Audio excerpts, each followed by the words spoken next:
एक ज्ञानी व्यक्ति वही होता है जो यदि किसी प्रश्न का उत्तर नहीं जानता तो चहुओर देखता है, दूसरों के अनुभवों से और दूसरों की चिंतन शक्ति से ज्ञान जुटाने का प्रयास करता है।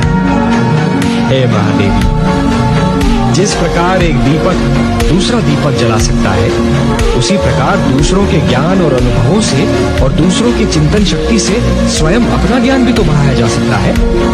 हे महादेवी, जैसे एक पुष्प सुगंध के बिना, वृक्ष फल के बिना और दर्पण छाया के बिना अधूरा होता है, उसी प्रकार एक पुरुष नारी के बिना अधूरा है। और ये तो केवल हम ही जानते हैं ना महादेवी, कि संसार को ममता और स्नेह और एक पुरुष को प्रेरणा, संघर्ष की शक्ति और जीवन भर का साथ केवल एक नारी ही दे सकती है। जो समाज इंद्रप्रस्थ की पटरानी, महाराज द्रुपद की पुत्री और पांडवों की पत्नी द्रौपदी के वस्त्र हरण पर चुप रह गया, वो समाज भला किसी साधारण नारी के मान सम्मान की क्या रक्षा करेगा? द्रौपदी वस्त्र हरण एक सामाजिक समस्या है पार्थ, एक सामाजिक समस्या है। ये तुम्हारा कर्तव्य है कि तुम उन शक्तियों को नष्ट करने के लिए युद्ध करो जो किसी द्रौपदी का वस्त्र हरण कर सकती हैं। अपने व्यक्तिगत क्रोध और व्यक्तिगत मोह के बंधनों से मुक्त होकर लोक कल्याण के लिए युद्ध करो पार्थ, यही तुम्हारा परम कर्तव्य है। कठिनाइयां ना हो तो मानव जाति में चुनौतियां स्वीकार करने की क्षमता ही समाप्त हो जाए। हर पग पर सरलता मिली तो मानव जीवन बहुत कठिन हो जाएगा। जूझने दीजिए उन दोनों को अपने संघर्षों से, उन्हें पता तो चले कि जीवन की कठिनाइयों से हर व्यक्ति को स्वयं ही उलझना पड़ता है और स्वयं ही उनके समाधान ढूंढने पड़ते हैं। कर्म तो कर्म है ही, किंतु जो कर्म फल की आशा से मुक्त होकर किया जाए वो अकर्म है, और जो कर्म व्यक्ति और समाज के हित में न हो वो विकर्म है, निषिद्ध है। कर्ता अकर्ता से श्रेष्ठ है, कर्म अकर्म से श्रेष्ठ है। और हे पार्थ, जो अकर्ता है, जो कर्म फल की इच्छा से मुक्त है, वही ज्ञानी है, वही बुद्धिमान है और वही कर्मयोगी है। समाज तुम में नहीं है पार्थ, तुम समाज में हो।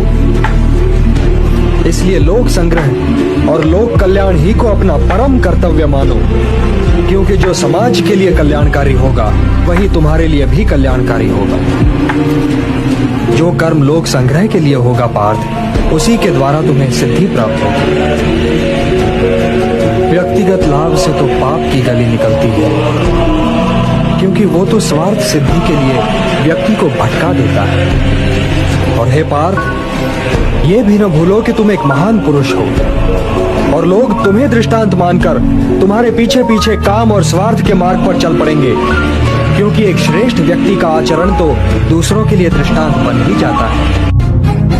मैं ही कर्म, योग, भक्ति और ज्ञान का चरम बिंदु और परम लक्ष्य हूँ। इसलिए योगी की भांति निष्काम कर्म करो। चिंता न करो पार्थ, चिंता न करो, मुझ में विश्वास रखो। हे महाबाहो, अपना गांधी उठाओ और युद्ध करो।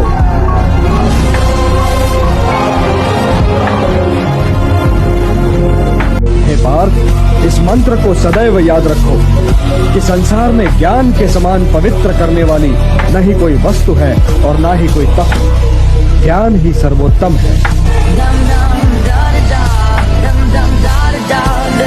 फल का ज्ञान ही तो कर्म करवाता है, और यदि दृष्टि फल से ही हट जाए तो कोई कर्म करेगा ही क्यों? कोई कर्म इसलिए करेगा पार्थ कि कर्म के बिना तो जीवन संभव ही नहीं। कुछ तो करोगे, या भोजन करोगे या नहीं करोगे, या भूखे को भोजन करवाओगे या नहीं करवाओगे, या युद्ध करोगे या नहीं करोगे। तुम्हारे पास तो केवल यही विकल्प है कि तुम क्या करो या क्या न करो, परंतु परिणाम तुम्हारे वश में नहीं है पार्थ।